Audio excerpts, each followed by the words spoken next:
আসসালামু আলাইকুম রহমতুল্লাহ। আজকে আমার এক ছোট্ট রোগীর সাথে আপনাদের সবার সাথে পরিচয় করে দিতে চাই। ওর নাম তাইবা। 11 বছর। ও খেলতে যে হাতটা পরে ভেঙে গিয়েছিল, তারপর আমরা প্লাস্টার করে দিয়েছিলাম ফেব্রুয়ারি মাসে। তারপর সে নানু বাড়ি বেড়াতে গিয়েছিল। বেড়াতে যাওয়ার পর পরে যে আবার সে ওই একই ভাঙা হাতে আঘাত পেয়ে আবার সে ভেঙে ফেলে। তো পরবর্তী যেটা সমস্যা হচ্ছিল, ওর ভাঙা হাতটা আসলে গার্জিয়ানদের আসলে সব বাবা মা চায় না তার মেয়ের ছেলে মেয়ে হাতটা বাঁকা থাকুক। ও যেটা পরবর্তীতে পড়ে যাওয়ার ফলে যেটা হচ্ছিল, একটু বাঁকা ছিল, একটু অ্যাঙ্গুলেশন ছিল। এই অ্যাঙ্গুলেশনটা দেখে একটু বাইরে থেকে বোঝা যাচ্ছিল।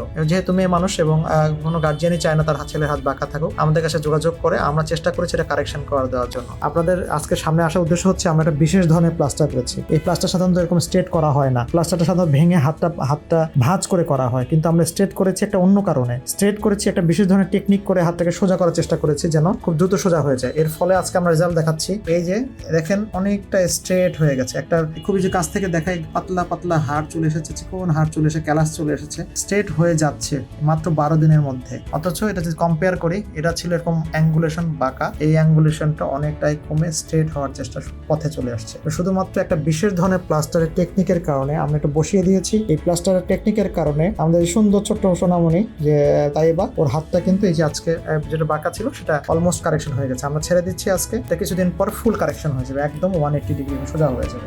সকলকে ধন্যবাদ।